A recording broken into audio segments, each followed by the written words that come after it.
synagogue in the New York City erupted into chaos over the discovery of a secret underground tunnel. Jewish synagogue members clashed with the New York Police Department to prevent the tunnel from being sealed off. Well, construction workers arrived on Monday to fill an illegal tunnel at the headquarters. The address is also known as number 770 in the Crown Heights neighborhood. Young Orthodox Jewish men climbed into the path to block the closure of the tunnel. The tunnel reportedly runs from the main synagogue to a now closed building next door. The motive behind its existence remains unclear as of now. It is also not known why the synagogue members reacted so chaotically to the arrivals of the authorities. Now, first reports of the tunnel surfaced in late 2023 after a resident complained about suspicious noises in his neighborhood for some time. The tunnel was reportedly dug during nights for some time. The unexpected discovery of the tunnel has raised concerns about the intent behind it as well as the stability of the building. In reacting to the incident, the World Headquarters has expressed at the vandalism by what it called a group of young agitators. The statement says that the actions will be probed and the sanctity of the synagogue will be restored. The New York police has arrested 10 people over claims that a demonstrator tried to pepper spray an officer there.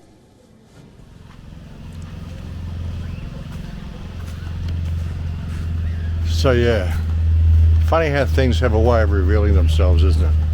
Remember I said to you once, or actually I've said it many times, is that with Israel, every accusation is actually a confession. And yeah, what have we heard for the last 3 months? Oh my God, Hamas have got tunnels everywhere. Well, I don't think Hamas built these tunnels under New York. And the excuses that they're giving. Oh, we did it because we're trying to extend the property.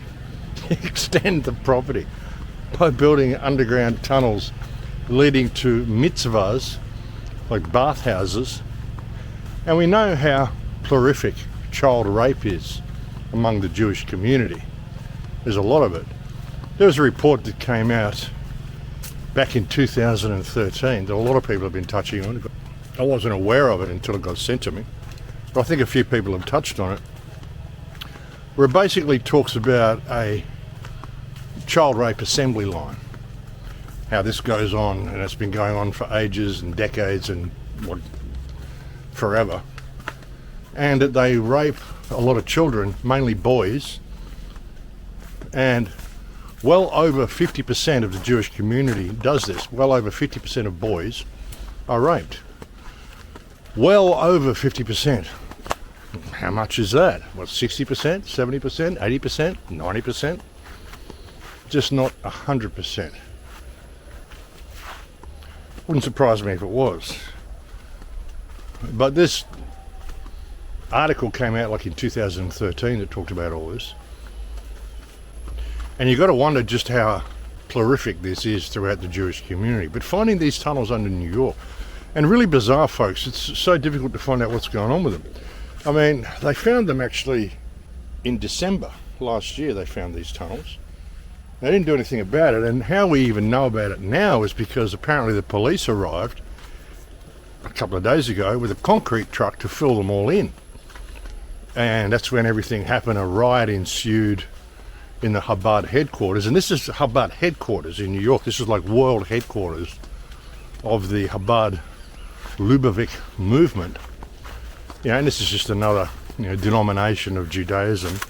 They have all these different denominations, like Chabad and Ashkenazi and whatever. It's like Presbyterian, Anglican, Catholic with the Christian religion. There's all these different denominations of Judaism as well, and none of them really get along with each other. But these Chabad people are really strange, like the traditional ultra-Orthodox Jews. They wear the black coats and big hats and all this sort of stuff. A lot of them speak out against Zionism, which is interesting because we see all the bad stuff that's going on in the world and we blame Zionism. It's not all the Jews, it's Zionism.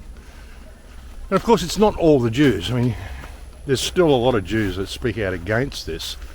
Look at John Pilger's film that he put out like in 1977, and then he wrote a book, I think 20 years ago, and it was called Palestine is Still the Issue. And there were a lot of Jews in that film that spoke out about what was going on in Gaza, how they didn't support Israel's actions against Palestine, so it's not all of them. תעזבו אתכם מביבי! ביבי לך! אני אומר לך, אני גדלתי על ציונות בבית. ביבי לך, אתה נוקם בנו! הוא מתנקם בנו, לך! כן. הרסת את הילדים, לך! ראש הממשלה הזכיר אותנו, הוא פירק אותנו, הוא הרג לנו את הילדים! אין לנו כוח! אנחנו מפורקים! הוא עשה את המצב החברתי במדינת ישראל! הוא יצר אותו! הוא מתנקם בנו! הוא מתנקם בנו! אנחנו מפורקים, מוניטי של 42 שנה! אנחנו כבר 20 שנה, אני אומר אין דבר, הילדים שלי נולדו לתוך הקסאמים, אבל עכשיו ביבי או שהוא עושה אותם משוגעים, או שהוא הורג אותם! לך! From Israel. Oh, Israel. Viva la Israel. What do you guys think about Palestine?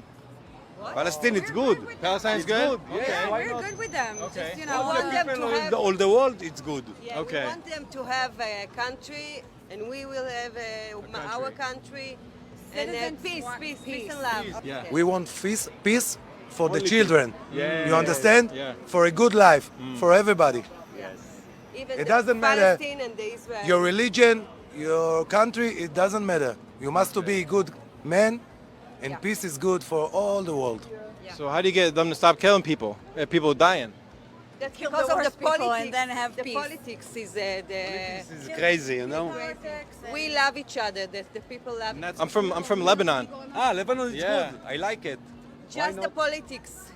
Politics I not like. the Only the politics people. You good. Peace in the Middle East, right? Yes. Yeah. Thank you. Starting today, day one. But then, you've got to wonder what they're involved in anyway. But the interesting thing is that these Chabad Jews, these traditional Orthodox Jews, really speak out against Zionism all the time. And yet here we have this underground tunnel system leading to a mitzvah. They claim they did because they wanted to extend their property. Extend the property, ridiculous. I mean, why didn't you build a basement? Why didn't you buy the building next door? I mean, you're Jews, you could buy the whole bloody block. The most ridiculous excuse. They kind of went rabid when the police came and kind of a riot broke out. These people go kind of rabid. It's really weird. But yeah, they didn't react the way you would normally react. I mean, they weren't just sort of concerned the police were there. They just started climbing over things and destroying things, and it was crazy.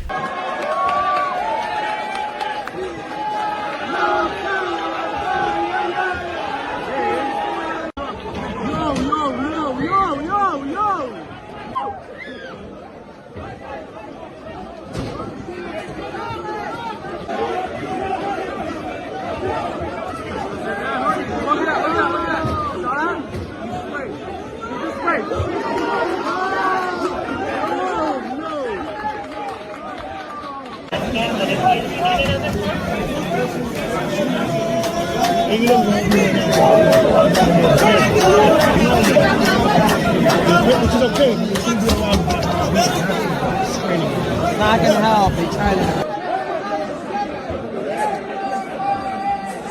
Back up. Sitting up.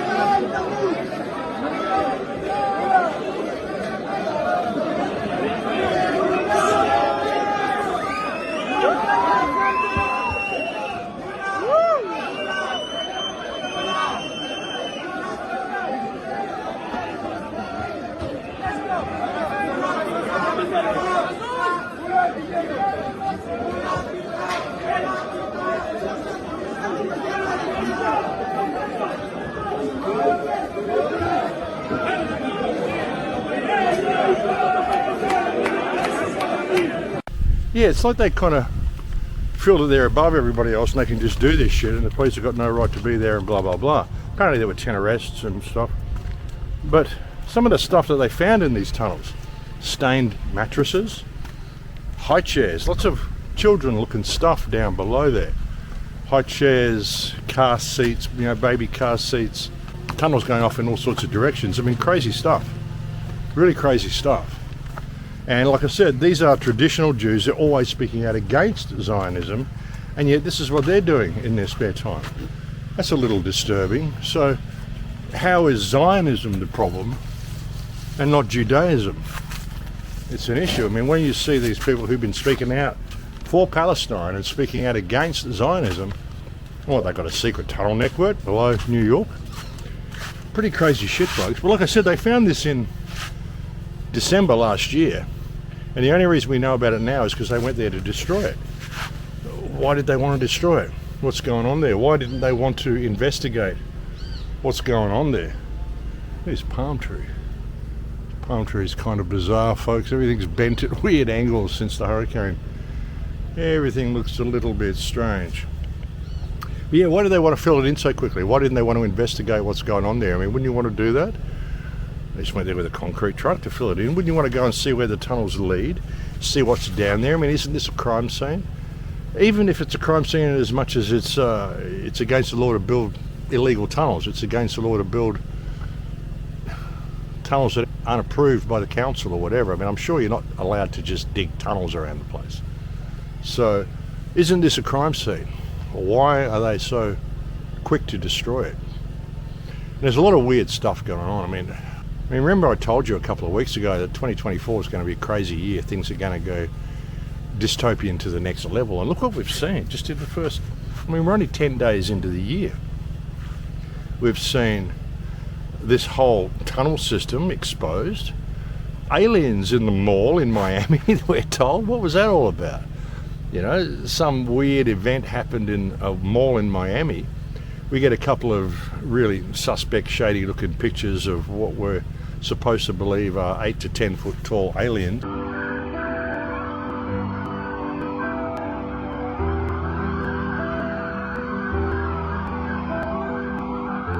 There's rumours that someone opened a portal and some creatures came through, and you get this black and white video of some portal opening.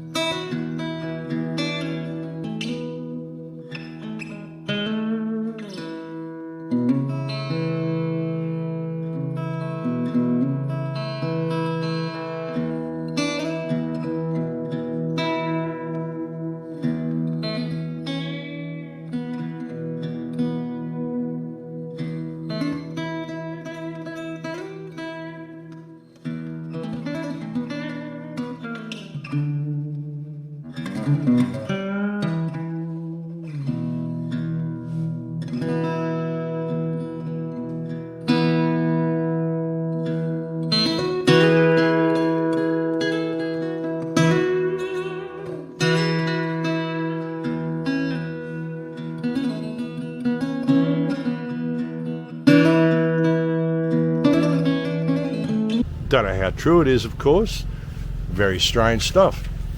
No cell phone footage of any aliens. You'd think with all of this talk and all these people there and all of this stuff going on, there'd be some cell phone footage. There is talk that I heard from someone that apparently when the portal was opened, it created an electromagnetic field and everybody's cell phones were scrambled, and that's why there's no footage. Really bizarre stuff, folks. And you get like 150 cop cars show up at this place. The media story tells us that it was a bunch of kids fighting, like letting off fireworks, like 20 or 30 kids, teenagers fighting and letting off fireworks. When you have 150 cop cars show up? Crazy shit, folks. Here in Mexico, we've had 3 politicians murdered in the first week of January. People who were sitting for regional offices or thinking of sitting for regional offices all got murdered. An interesting thing as well, we've got an election this year in Mexico, election this year in the United States as well. So of course it's going to be a crazy year. It's an election year. But the Prime Minister of Mexico, AMLO, I think his name is this will be his last term, and we've got an election this year. The main forerunner for the election is a Jewish woman. Of course.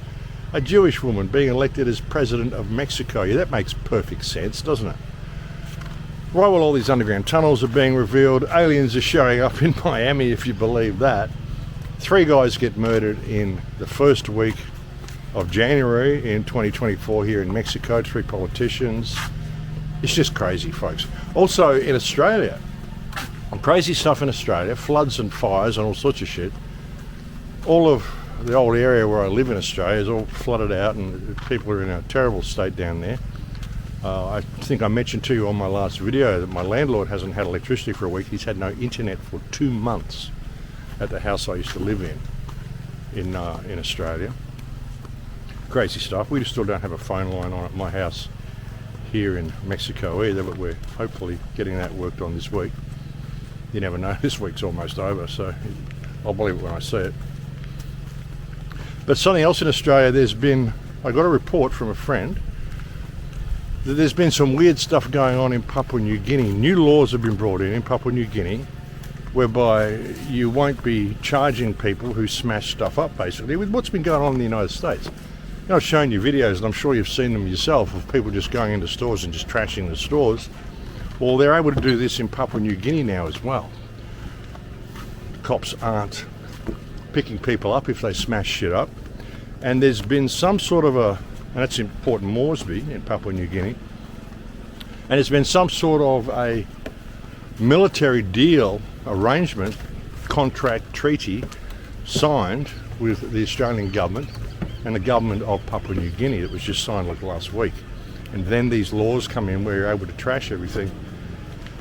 There seems to be every indication that they're going to allow Papua New Guinea to deteriorate and become kind of ungovernable, and then they're going to walk in and save the day. We might see a forerunner to the police state that they want Australia to become. They might set up their police state grid in Papua New Guinea as kind of a test place. Okay, once that works, then we can bring it across to Darwin, which is already a smart city. Darwin's had Chinese surveillance in it for the last 5 years, folks, maybe even 6 years. They've had the whole system that's in place in China, where they sort of track and trace everything you do. That's been in place in Darwin for the last 5 or 6 years. They just didn't tell anybody about it. They just put it in there, all this Chinese style surveillance, and they didn't tell anybody they were doing it. They just did it. So now they're doing all this stuff in Port Moresby, allowing that to deteriorate, allowing people to just go and trash stuff and things to get out of control, while they're signing some sort of a military treaty with Australia. And you can see where it's all going, folks. I would say they're going to trial their police state in Port Moresby and just see where it goes from there, and then they can bring it across, like I said, to Darwin. Then they'll take it across to Cairns, Townsville. They'll bring it down the coast all the way. It's a nice looking little set of shelves, isn't it? I love this sort of stuff in Mexico, folks. Everything is so artistic in Mexico, so rustic but artistic at the same time, you know.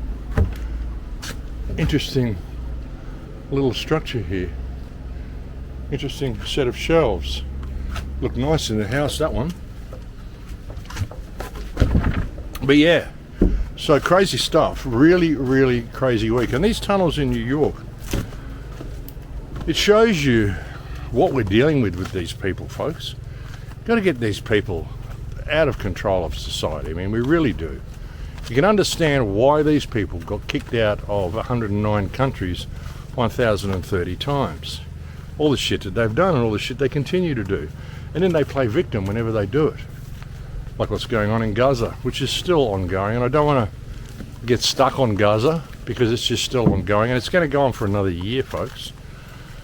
They're eliminating all safe places in Gaza. There's just nowhere for the people to go at all. Everywhere they tell you is safe, they end up going and bombing it. In this video, together, we're gonna try to find these safe places in Gaza. For the past 2 weeks, Israel has been bombing us non-stop. The 2.2 million people living in the 365 square kilometer Gaza Strip are not safe anywhere. Israeli warships, warplanes, and artillery have been continuously bombing Beit Lahia, Beit Hanun, Jabalia, Gaza City, Brej, Zawaida, Maghazi, Nsirat, Deir el-Balah, Khan Yunis, and Rafah. So maybe it's not about the area you're staying at, but the place. Again, Israeli forces bombed a hospital a few days ago, killing hundreds of patients and doctors and civilians who thought the hospital is gonna be a safe shelter. Ironically, the Baptist hospital was older than the state of Israel. It was built over 100 years ago. So this means we need to stay away from places that they have already targeted, meaning hospitals, schools, universities, libraries, bakeries, shops, supermarkets, cafes, mosques, churches, civilians' houses, residential towers that were leveled to the ground, entire neighborhoods that were wiped off from the face of Earth. Now, have you located the safe places in Gaza? Yeah, I mean, and she's totally right. That's what they're doing. I mean, they told everyone to go to Khan Yunis. You'll be safe in Khan Yunis. Well, here's Khan Yunis.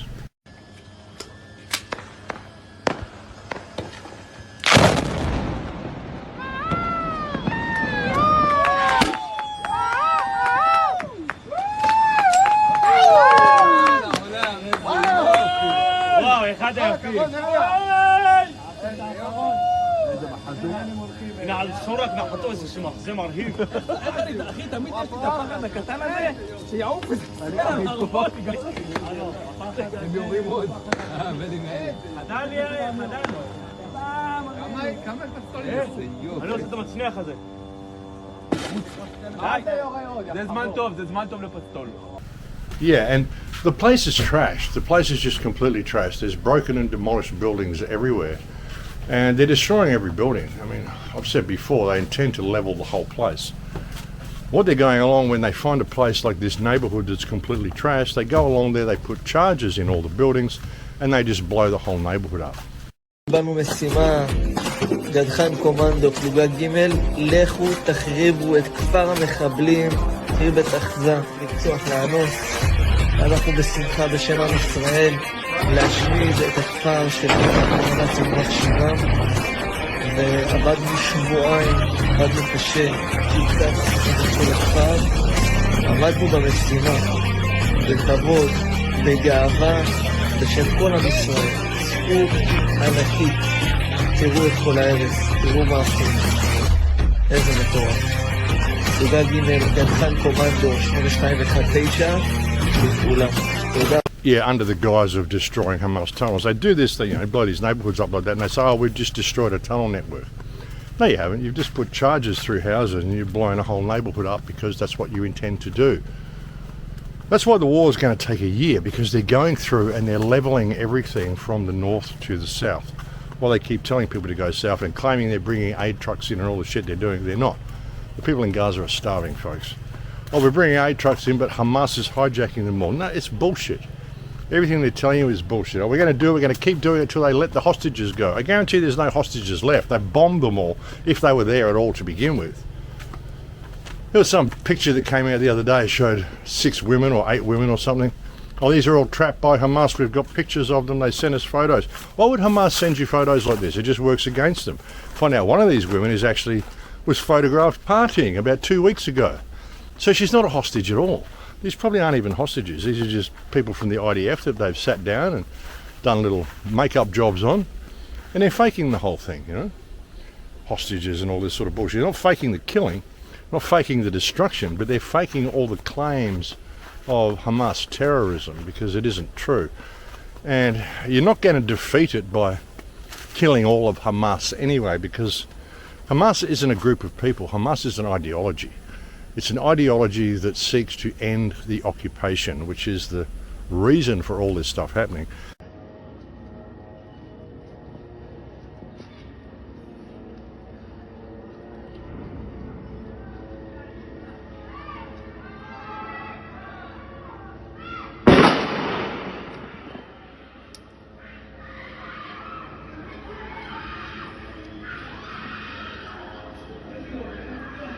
المرة مطخة.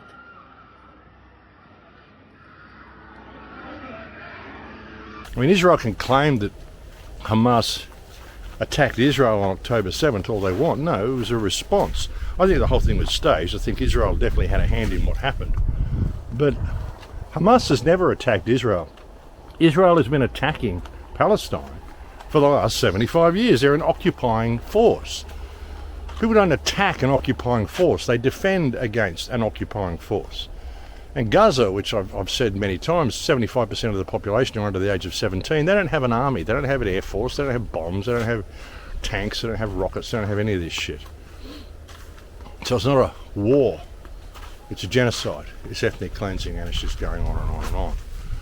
And they plan to keep it going. They've got drones overhead all the time now as well. They're just not letting the people sleep or have any relaxation or respite from what's going on at all.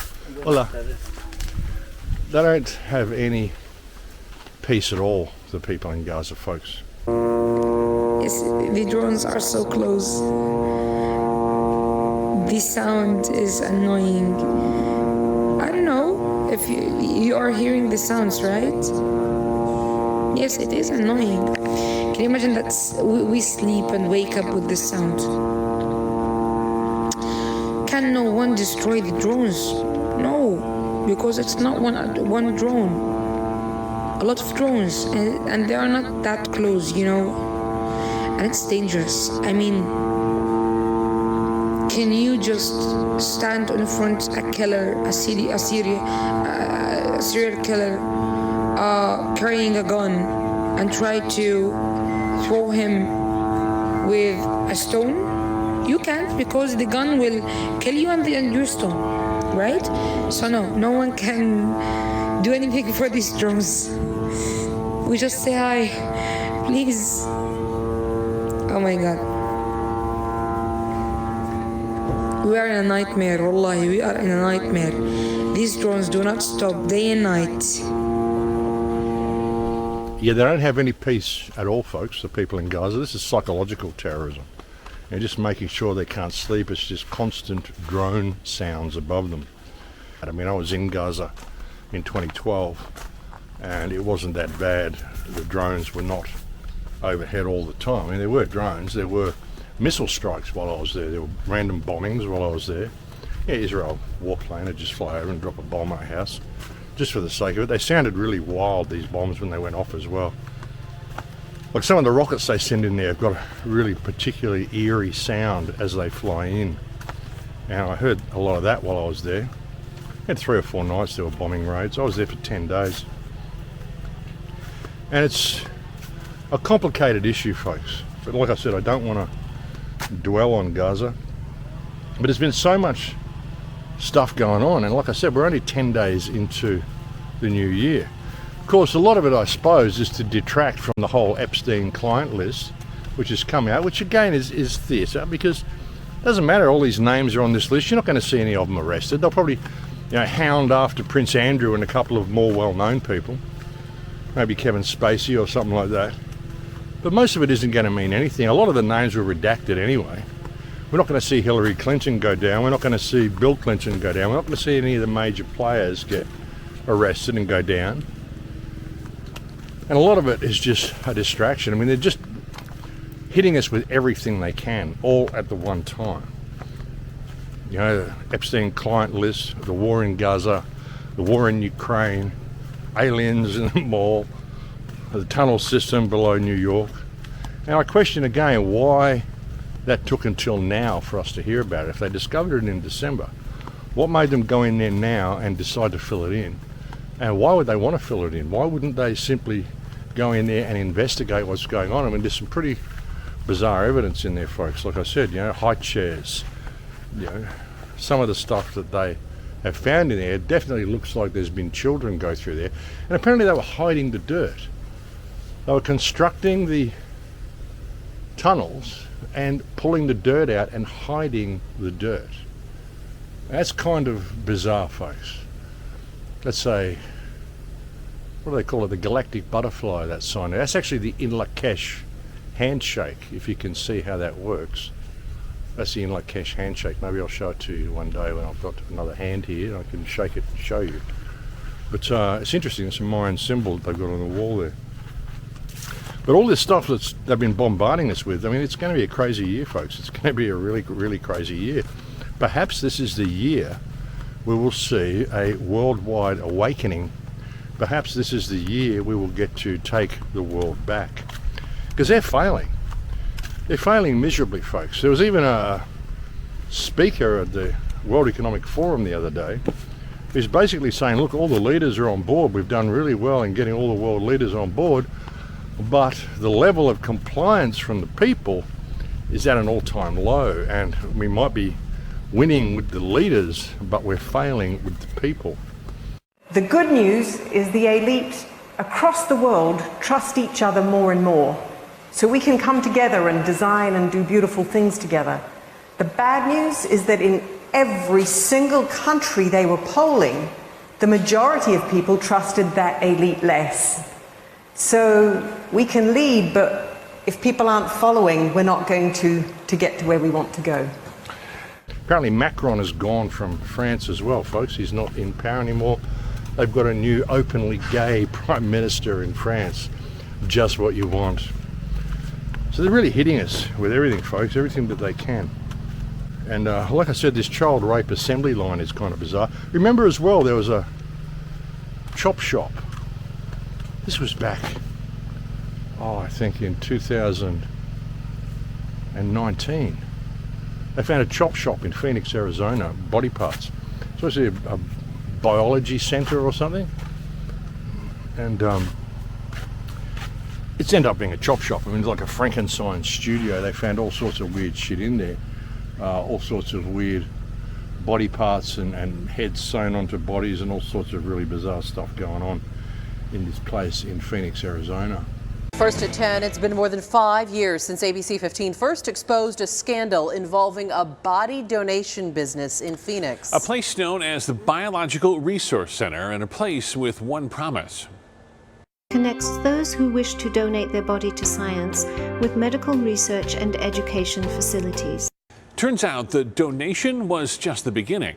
The owner accused of selling bodies and body parts. A trial set to begin in just months. And tonight, new grisly details of what the FBI says really happened. ABC 15's Nicole Valdez is live. And Nicole, this paints a Frankenstein-like picture.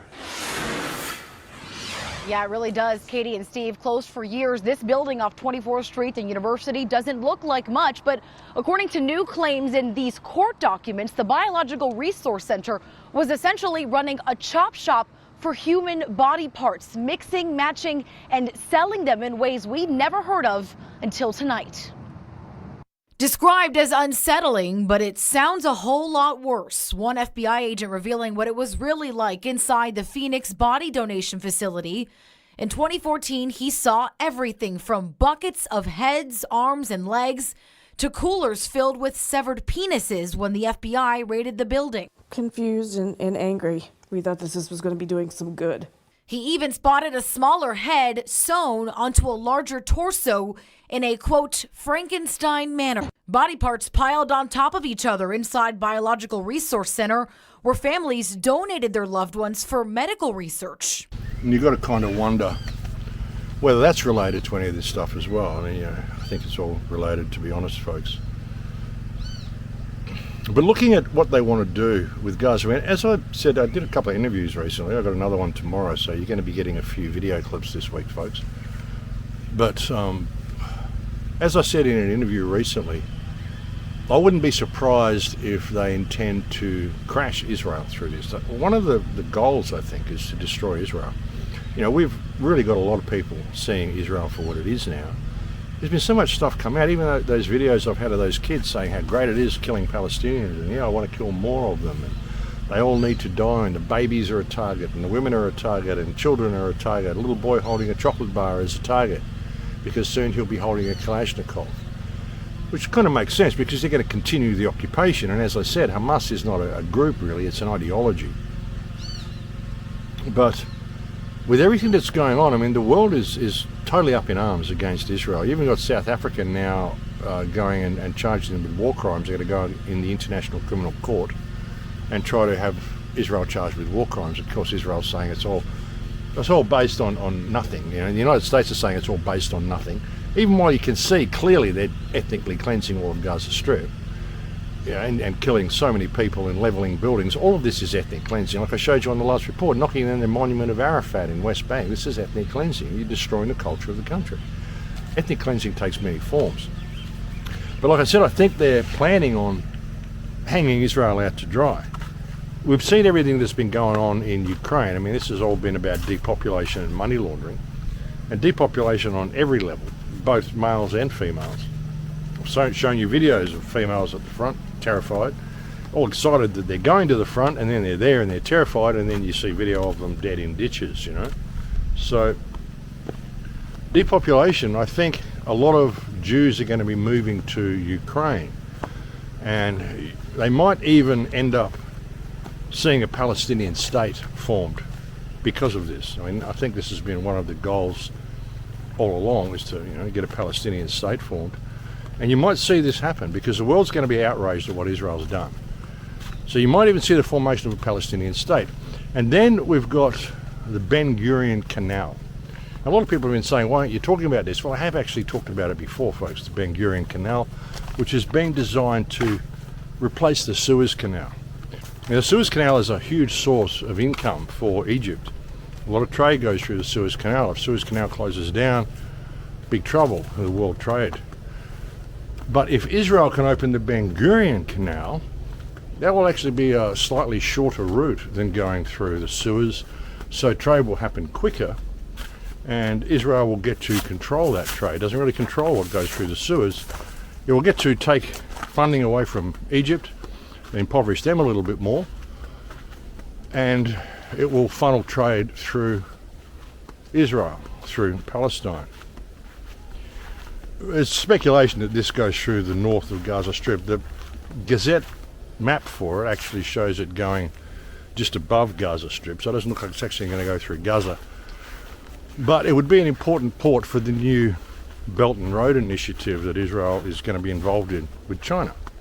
This whole Belt and Road thing that's been coming online, the social credit system and everything that's in place in China, they want to bring it into all of our countries. If they can create some sort of conflict, which is what they're really trying to do, and get everybody involved in a regional conflict, turn it into a world war, that's what Israel is really pushing to do. That's why one of the reasons I think also that it's being so brutal in Gaza, because it wants everybody to come on board with it.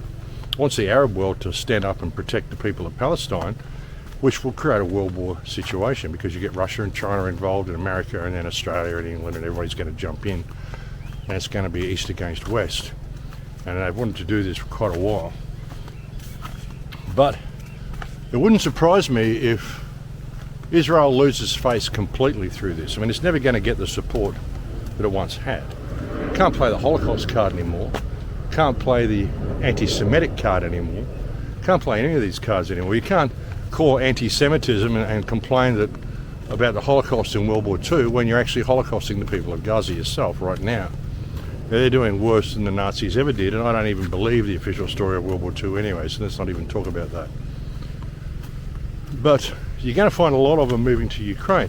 When you look at the Belt and Road initiative that China is putting in place, I keep forgetting this path is closed. But when you look at the Belt and Road initiative that China is putting in place, two major players of it will be Israel, which will control a seaport through the canal, which will end up being the Ben Gurion Canal. And there was talk about this like 2 years ago, that Israel was going to be a major seaport on the way with the new Belt and Road system that China's putting in place. And this is before they ever went into Gaza. This is before anyone even knew about the Ben Gurion Canal plans. So they had it planned back then. I mean, because Israel isn't a seaport, it isn't somewhere that you go past with trade. I mean, you go through the Suez Canal, which is over Egypt. It's on the other side of the Sinai. You don't really go past Israel. But if they change the canal, put in the Ben Gurion Canal, then it will become a major seaport along the way for the new Belt and Road system.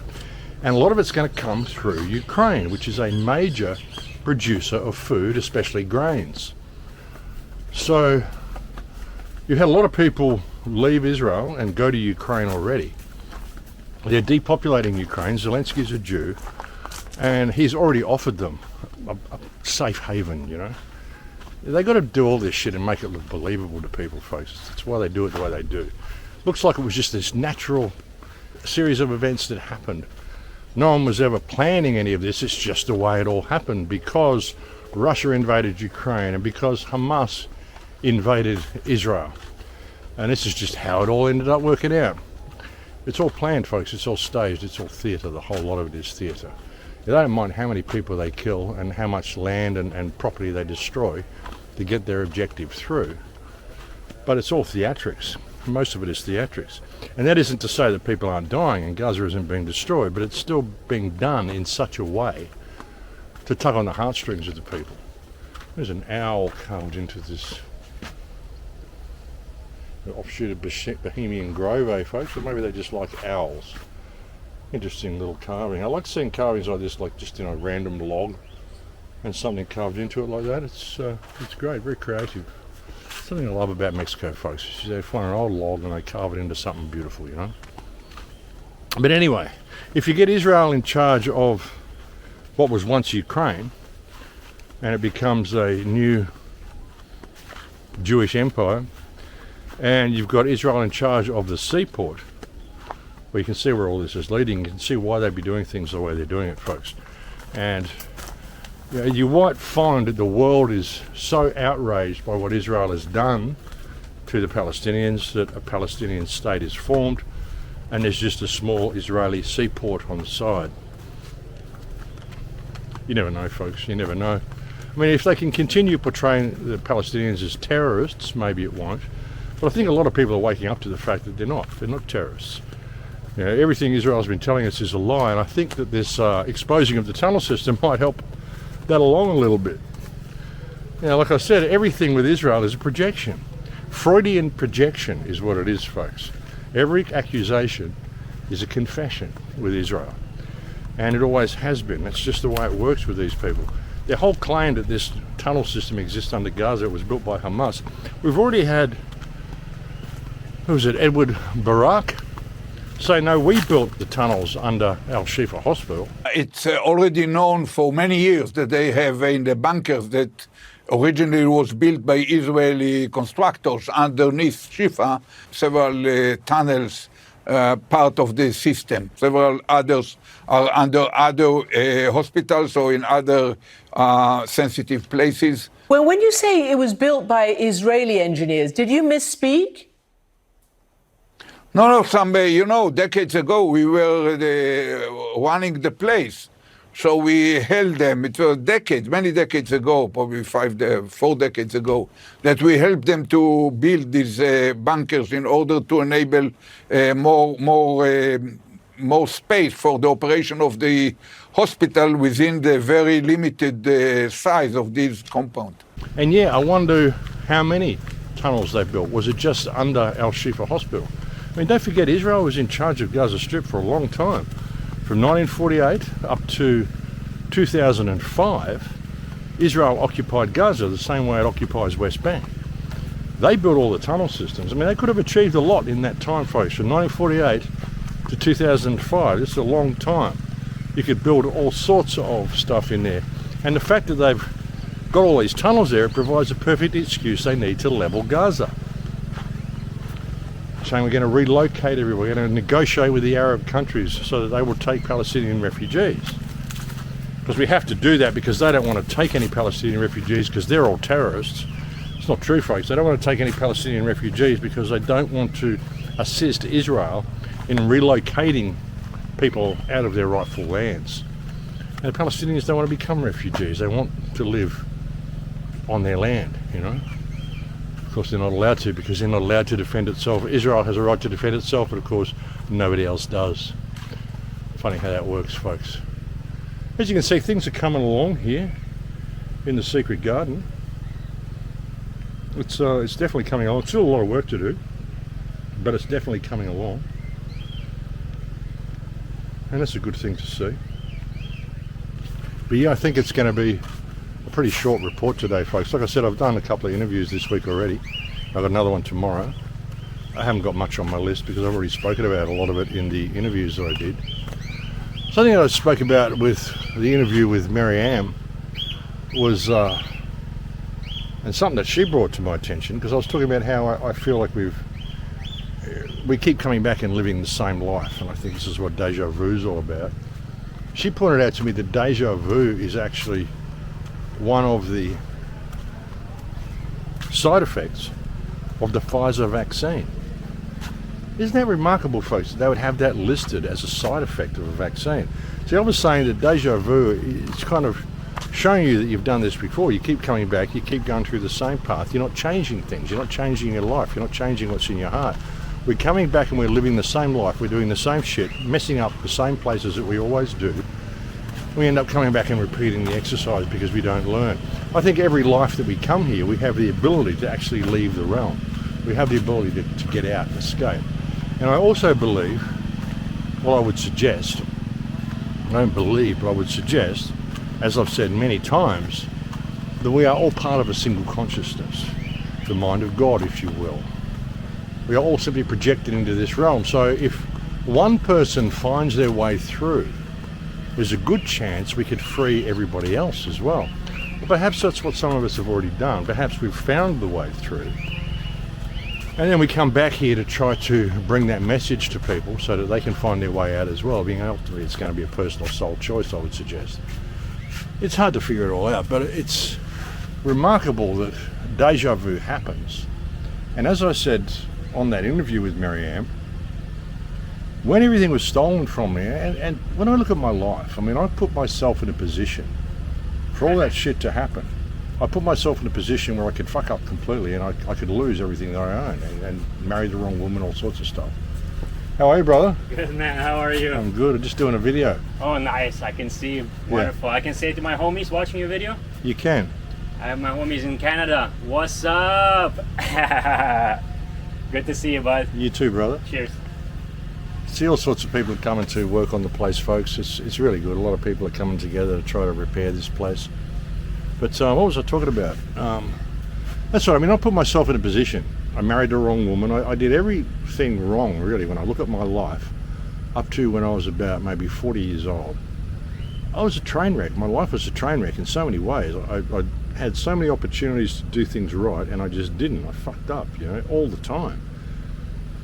Smoking weed all the time, getting drunk, just living a superficial lifestyle as a rock and roll musician. And I woke up to the fact that the world was all messed up by the time I was a kid, and by the time I got through high school, I'd just basically given up on it.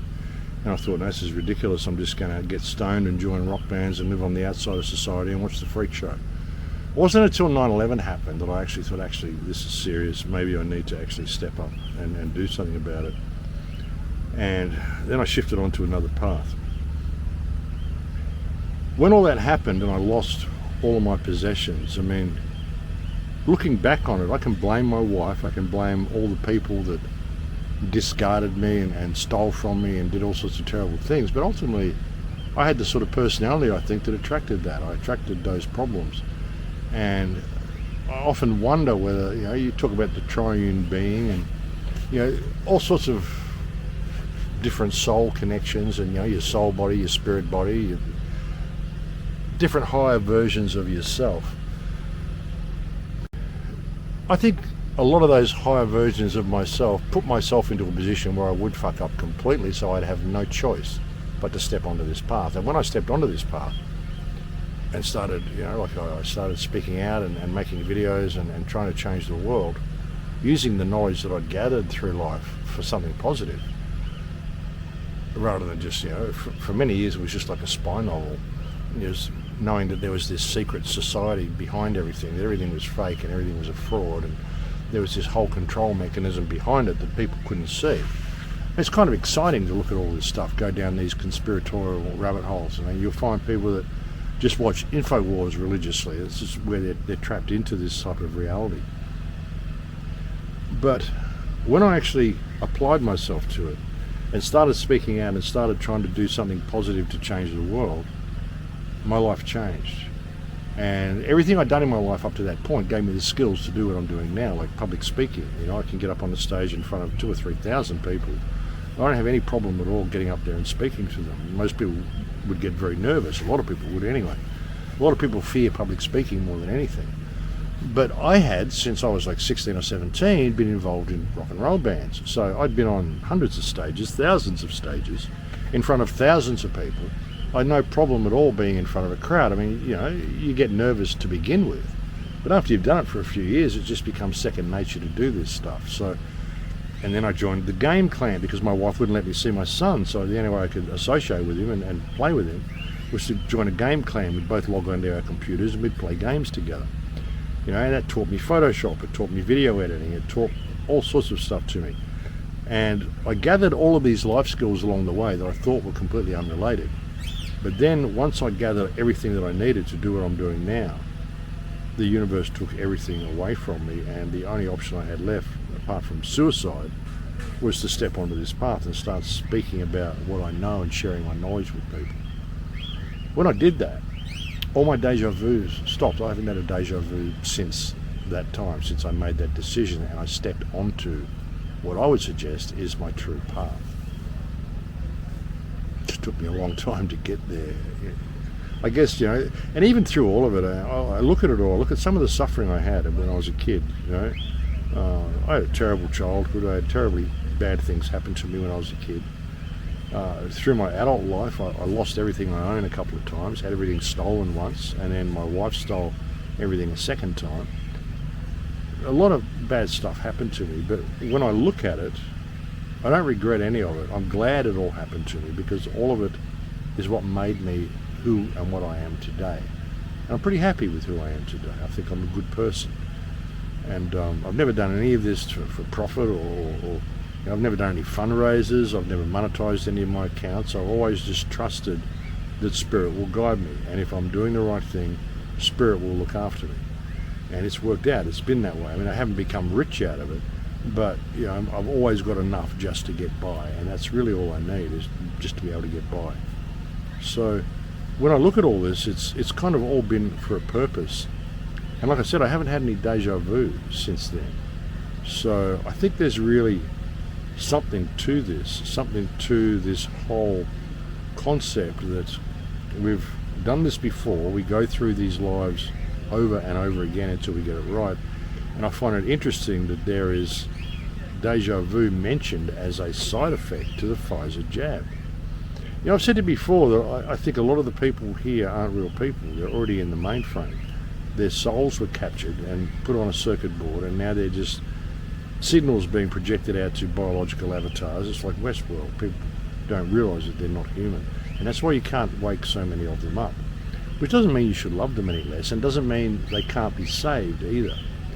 You know, if we can shift the overall, like at least a decent portion of human consciousness, and charge the field with that energy, well, consciousness exists in the field, in the external field around you. If enough people can be in that positive energy and aware of themselves and aware of this test, this exam that we're going through here, and put this confident energy, this confidence in themselves, this integrity into the field, then we have a possibility of saving everybody, even the people that are trapped in the mainframe. But isn't it interesting, I keep going off on these tangents, folks, sorry, but isn't it interesting that deja vu would be mentioned as a side effect of the jab? You know, if you've had the jab, well, you're going to start remembering, okay, you did this before, you messed up, same as what you did last time, and you're in the mainframe. They got you into the mainframe before. I don't have any of that sort of feeling at all. Like they never got my soul. It's not part of that system. It's not in the well of souls. But I wonder how many people are here that are in the well of souls, you know. Like I said, I think we have an opportunity to rescue them all. And I know I'm being probably grossly vague with all this, folks. It's all just rattling around in my head and I'm trying to figure it all out. But I think that the fact that deja vu is listed as a side effect, it really suggests that what I'm saying is a reality. That's why we have deja vus, because we've lived this over and over again. But when we get to a point where the deja vu stops, it's because we've actually changed the path that we normally go down.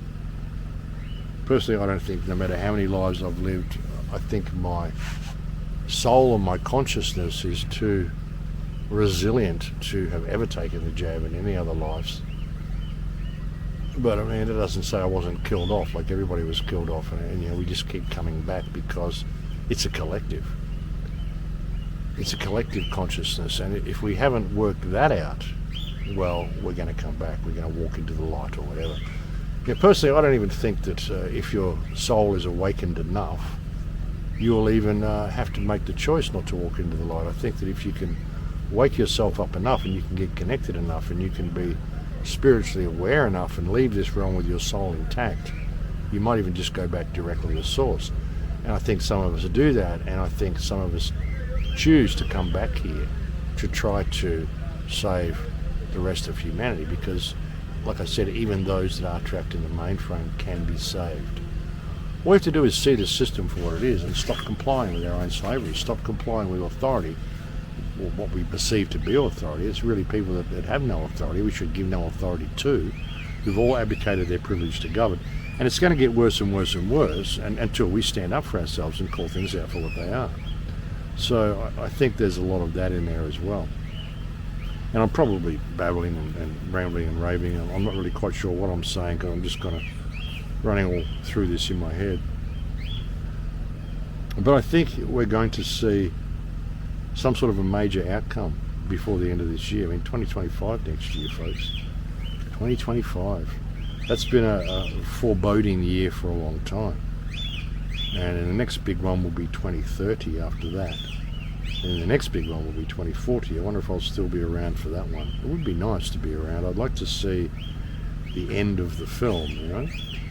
So who knows? But I think this year is going to determine whether we remain in prison or whether we step into freedom. I think we have an opportunity for freedom here, I really do. With everything being exposed the way it is, you know, Israel being exposed, the tunnel system beneath New York, the controlling hand being exposed, all this crap that Biden's done, you know, the way they're trying to start World War III in the Middle East, and it's so obviously contrived. You know, I think they're clutching at straws and they're failing in what they're trying to do, folks. I really do. I mean, I think it's just not going as smoothly for them as they hoped and thought that it would. Too many people are waking up. Too many people just won't shut up about it. I mean, I certainly won't shut up about it. That's why I left Australia, folks. If I'd stayed in Australia, I surely would have been shut down by now. But I got out in time, and so I'm able to keep speaking. And a lot of other people, you find a lot of the major truthers don't live in Western countries anymore, folks. You've got people in Uruguay, people in Panama, people in Costa Rica, people speaking out all over the place that just left their home countries because it became too dangerous to be there. And had I not left when I did, I think I would have been shut down a couple of years ago. And for all the people who are still complaining about me leaving, get over yourselves. I mean, you guys would prefer me to have stayed there and died, or be locked up for good so you could mention me occasionally the way you do with Julian Assange and other people. You know, like, you've got to look out for yourself, folks. You've got to be able to step onto whatever path the universe gives you to step on. Like I said, you've got to be able to face infinity without flinching. The knack of being able to face with serenity odds and circumstances that are not included in your calculations, and simply do what you need to do what needs to be done in order to get yourself to the other side of whatever predicament it is that you're in. That's the path of the warrior, folks. The path of the warrior doesn't mean stand there and fight against an army you can't possibly defeat. No, you do what is wise. You put yourself in a position where you can continue the fight on your own terms. And as far as this fight goes, folks, my weapon is my voice. I'm a 66-year-old man. I'm kind of frail. You're not going to put me in a boxing ring with anyone. I'm not even going to try to stand up against a violent police force, folks. You know, I can say enough about them to bring them down and to help other people become aware of what's going on. And I firmly believe, I still believe, that we don't need violence. All we need is non-compliance. If they get violent with us, well, then we can respond with counter-violence. But we don't need to be the ones that instigate any violent activity towards anyone.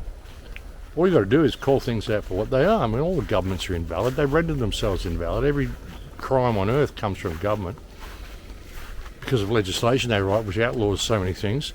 And they put themselves above the law. Parliamentary privilege, diplomatic immunity, all sorts of bullshit they think up so that we can't prosecute them for their crimes. It's ridiculous. None of it's valid. None of these people are valid anymore. That's a lot of the reason why I've put so much focus on what's going on in Gaza and Palestine, folks, because it shows our governments are invalid. They're supporting genocide. They're supporting ethnic cleansing. So how can you believe a word these people say? They're all invalid. Something else that happened, which I'll just mention while I thought of it as well, folks, being as how this is such a crazy year, there was an earthquake in Japan the other day as well, like a week ago or 2 weeks ago. This year, I'm pretty sure. Some pretty wild footage coming out of that.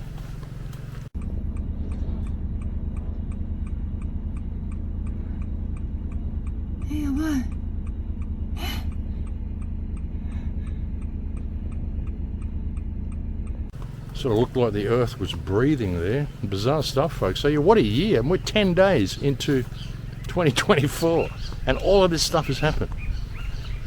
So imagine what it's going to be like for the rest of the year, this quickening that's happening, folks. And imagine the opportunities that it's giving us as well. Like I said, I think we're going to see some major results this year. Either they're going to win and lock us down, or we are going to see a mass awakening and we're going to see a lot of people standing up and their system's just going to crash and burn. And that's what I'm hoping will happen, and that's what I suggest will happen as well, folks. I think we got this. As long as people don't become complacent about it, I think we got it. I think we're going to get through. Yeah, so don't lose heart through all this, folks. I mean, ultimately, this is what you came here for, and if you weren't capable of getting through this and winning this test and passing this exam, then you wouldn't have come back. You wouldn't be here to begin with. Everybody who's here is here for a reason, even the non-playing characters, even those people in the mainframe, they're here for a reason. And as I said, I believe we have the opportunity to save all of them. Now, if this truly is a collective consciousness, everybody's simply a thought in the mind of God, then we have a way through this, and all we need is this belief in ourselves. This has been the big thing that the system has done to people. It's taken away their belief and confidence in themselves. As I've said before, we don't grow up. We believe that we need parents for our whole lives. This is an opportunity to throw off those chains, folks, and I think we're going to see a lot of that this year. But just hold on to your hats, because, I mean, for all this stuff to be going on just in the first 10 days, but the tunnel system, earthquake in Japan, aliens in the mall in Miami, the total genocide that's going on in Gaza Strip, the Epstein list being released, 3 politicians murdered here in Mexico in 1 week. So much stuff going on, folks, and that's just the tip of the iceberg. We've got to do something about these people with small hats, though, and the control that they have exercised over the world. Hopefully the exposing of this tunnel system in New York will cause the penny to drop in a lot of people's minds. And they were literally coming out of the sewers, folks, to get away from the police that were raiding the Chabad headquarters.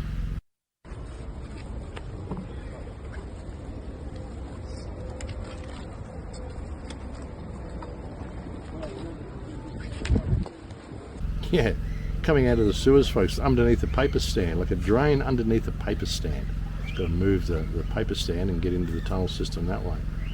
Doing it to extend our property. Sure you are. All this sort of stuff might wake people up, folks, to the fact that the people with small hats don't have your best interests at heart. We've seen the way they think about Palestinians. We've seen the way they think about all Goyim folks, all people who are non-Jews. They've said, that guy I had on there, that rabbi, saying that they're all idol worshippers. There's 6 billion idol worshippers on earth who all deserve to die. Interesting sort of stuff, folks. Interesting to know this is the mentality of most of these people. So I think all of this is coming out, all this is coming to light. And again, all we have to do is step away from it. Why do we believe these people have control over us anyway? It's only because the Holocaust, the whole hoax, we go, these people are victims, we can't say anything nasty about them. If we do, we're anti-Semitic. And people's belief in the Bible, because the Bible was written by these people, it was mistranslated by King James, and somehow America believes that they have to protect Israel, even if the main objective of Israel is to destroy America. It's crazy. Perhaps that will change soon. I mean, sure, there's going to be brain dead NPCs. There's going to be some people who you're not going to be able to change their minds no matter what. But I think the majority of people are sort of waking up to the fact that, hang on, we've been had. These people have been expelled from all these countries all these times for a reason. I even showed you the stuff they did with Germany. Like in 1941, there was a German scholar who put out a book which talked about exterminating the German people and through what they called the final solution. Again, everything is a projection, folks. They told us that's what Hitler did with the Jews in World War II. It was the final solution to get rid of the Jews. No, they were the ones who coined that term. But most of the Jews had already left Germany by that time anyway. Most of the Jews had already gone down to Palestine in 1933 in the transfer agreement. All the Jews got out of it. Even the claim that there were 6 million people who died in the Holocaust, there weren't 6 million Jews in all of Europe at the time this is claimed, folks. And it's the same claim they made after World War I, the same claim they made in 1921, 1927. They made this claim a lot of times, folks. And it was only because they got hold of the media after World War II that they were able to get away from it in World War II. And as I've shown you on previous videos, I did a whole video, like an hour long or an hour and a half long, where I talked about Rheinwiesenlager, the real killing fields of Germany, where the estimated normal figures, the official figures, are 1.2 million Germans died there. The reality is that it's very likely as high as 11 million, possibly even 13 million Germans died in the Rhine Valley camps. To this day, you still can't plough the ground in the Rhine Valley in Germany, because if you do, you're going to be digging up bones, millions of bones, because there are millions of people buried there, all the Germans that they killed after the war. So, yeah, a lot of this stuff has come to light, and the whole Holocaust narrative, I mean, you know, I think it was like 1960s before anyone was even talking about the Holocaust. You know, the advent of television, of course, folks. Television came to be in the 50s, and you know, then we started seeing stories about the Holocaust of the Jews in World War II. Nobody really knew about it before then. Funny that.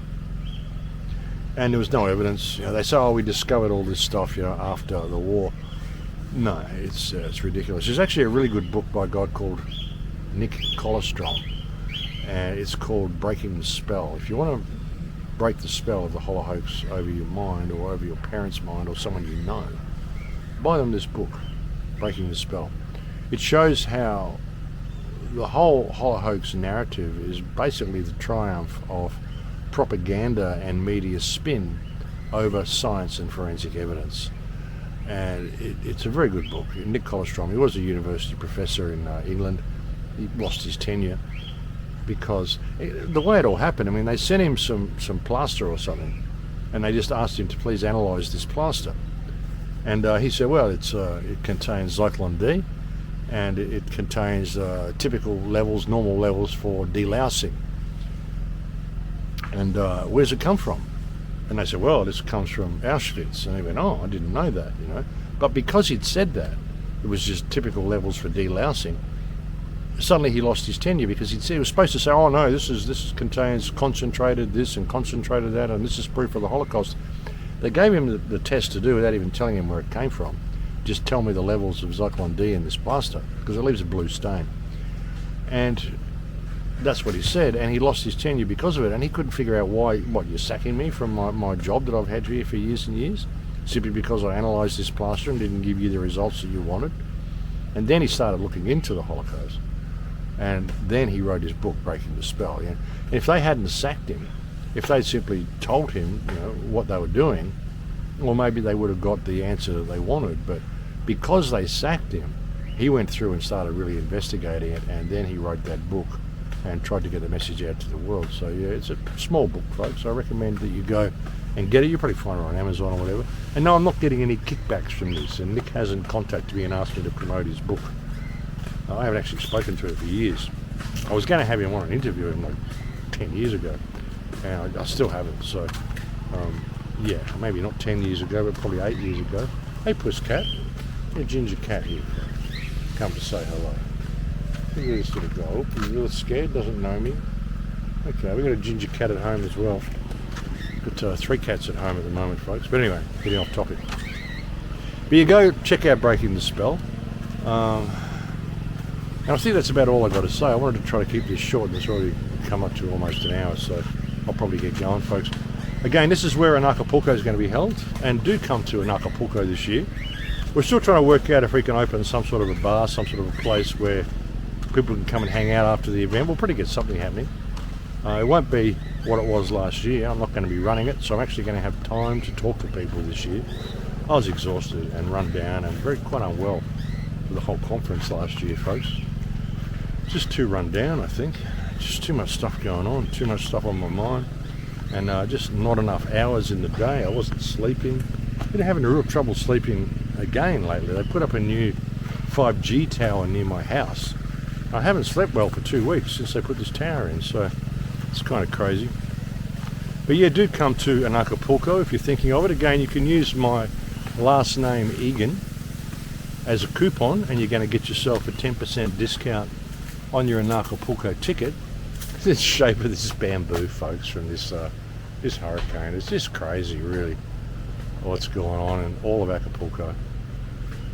But yeah, you can use my last name Igan, I-G-A-N, as a coupon and get yourself a 10% discount on your ticket to Acapulco, which is taking place on the 11th of January to the 16th, and then I think there is Agorafalco is happening after that, which will go on for another 5 or 6 days. And we'll have some sort of a meeting place put together after it as well, and I will actually have time to speak to people. And it's going to be great. It's going to be the 10th anniversary of Acapulco. Amazing that it's gone for 10 years. And they never shut down either. Through the whole scamdemic, they never stopped. They're probably the only conference that kept going and didn't shut down, didn't listen to all the bullshit. I didn't make it one year. I didn't make it at 2020 because I broke my foot, which was a real dread. I broke my foot like 3 days before I was supposed to fly over here.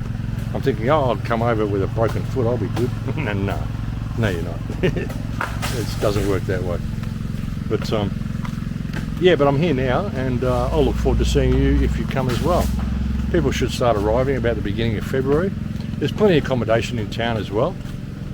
I can't recommend where you should contact or who you should contact. Perhaps if you even go onto Telegram and go onto the Acapulco chat forum on Telegram, I think there's a group. If you just go and look, go onto Telegram and search for Acapulco, I think you'll find a group there, and you'll probably just better talk to those people, and they'll recommend accommodation and where you can get rooms and how much it's going to be and blah blah blah.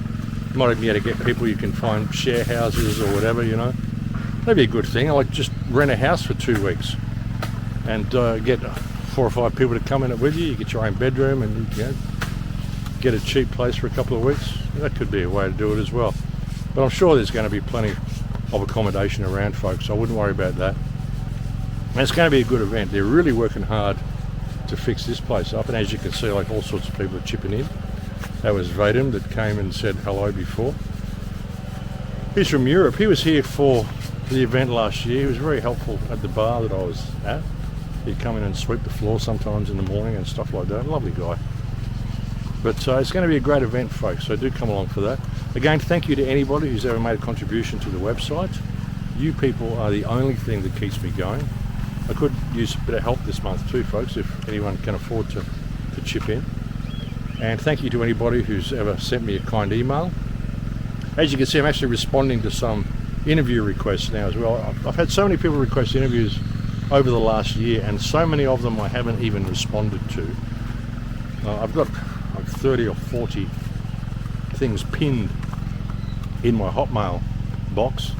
A lot of Hotmail stuff doesn't come through either, folks. Like, I've got a new address now. If you go onto thecrowhouse.com and you start looking on the contact page, you'll see there's a new Proton mail address that you can email me at. I wouldn't use the Hotmail address because it keeps messing up. People say, I've sent you all these emails, and I check through there and I don't have any emails from them. You know, you get to a point where your folder fills up and they just don't let you get any more email. And then, you know, every year or so they send you a message saying your mailbox is full, you need to delete everything that it's over a year old or 2 years old or whatever, and I do that. And so I lose so many old emails. Even the forums crashed the other day, and I couldn't contact the guy who set the forums up for me because I don't have his email anymore, because like 6 months ago I had to delete every email that was over a year old. So, yeah, it's kind of crazy. But I have started to respond to a lot of interview requests and stuff, so I'm trying to get on top of those. Like I said, I've got so many that I haven't even responded to, and I really apologise to people. It isn't that I dislike you or that I'm stuck in my ego or anything like that. It's just daunting. You know, I go to my Hotmail account, I've got over 8,000 emails in there. Actually, I've got less now, I've got 7,500 because I've actually gone through a whole bunch of them. But, you know, still a lot of emails in my Hotmail box. And now I've got my Proton Mail is the one that I mainly use. I've still got probably 20 or 30 emails in there I've got to catch up with as well. But I am doing a few interviews, and so, yeah, if you want to resend a request, now would be the time to do it. I think it's important to get the word out as much as possible this year. And so I'm just going to be going hell for leather and doing as much as I can to continue speaking and to get the word out to people. I'll try to do a lot more video reports than I have been doing, and I will try to do more interviews than I have been doing. I mean, I really haven't been doing hardly any interviews at all for the last 12 months, so I'm going to try to get on top of that this year. So yeah, now's the time. Hola. So anyway, folks, I'm going to leave it there for now. Again, thank you to anybody who's ever sent any kind words to me. Thank you to anybody who's ever made a donation to the Crow House. Thank you to everybody out there on the front line speaking out and working to make a difference. Thank you to the people coming here to the Secret Garden to help clean this place up. But all the people that are speaking out, like I did an interview the other day with a Hungarian station, I think I mentioned to you. Great to see this stuff happening as well, folks. People from all walks of life, in all countries, are seeing the need for them to stand up and make their voices heard. You know, we are in a state of clear and present danger, but it also is a time where we are in, you know, we're experiencing the greatest opportunity for freedom that we've ever had. You know, if people can really pull off the blinkers and look at what's going on here and realise we don't even need violence, all we need is to step into our own personal power, then we got this. As I often said, folks, if people just had that epiphany, shit, I've got value, we could change the world in a day. But people always look for leaders and stuff, you know. It's still people are looking for leaders. And really, you've got to inspire yourself and empower yourself to lead yourself. It's a lot of what Gaza's been about, folks. As I've often said, Palestine is the greatest moral dilemma in the world today, and if we do not face ourselves and look into our hearts enough to heal this problem, then the way of Palestine will be the way of the world. And we're seeing what they're capable of and what they're prepared to do, folks. So a huge opportunity for freedom. And all we have to do is step up to the plate and believe in ourselves. I mean, look at what I've managed to do. Look at the people that I've reached. I've reached millions of people over the years. On my old YouTube channel, when it got deleted back in 2020, I had 240,000 subscribers. I had over 21 or 26 million video views. I've reached millions and millions of people, folks, and I'm just a social misfit. Single parent family, lived on the outside of society most of my life. I'm nothing special at all. And I'm living proof that you don't have to be somebody to make a difference. You just got to be prepared to speak. Be prepared to believe in yourself and step into your own power. And you can change the world, you can make a difference. I've made a huge difference to so many people, and you can do the same thing. Just put your focus on your heart and on getting the message out to people. Don't believe the press they write about you. Don't believe the stories people write about you. Don't believe that you're great, that you're some guru or any of this sort of stuff. Just believe in yourself. Believe in your own soul. Believe in your own power. And just speak your truth. And you'll be surprised at how many people you could reach and how the universe will guide you through on that path. We're in a time of great change, folks, and that change is only going to come from us. So anyway, folks, I'm going to leave it there for now because I'm about to run out of battery anyway. This is a lot longer than I thought it was going to be. And I will speak to you again soon, folks. Please take very good care until then. And again, I'll look forward to speaking to those who are going to come at an Acapulco this year, which is happening in 1 month from now. It's January 10th now. I think January or February 11th, the conference starts. So that's about 30 days from now. So exciting times, folks. But I look forward to speaking to you then. I look forward to speaking to you again soon. Please take very good care until then. In Lakesh.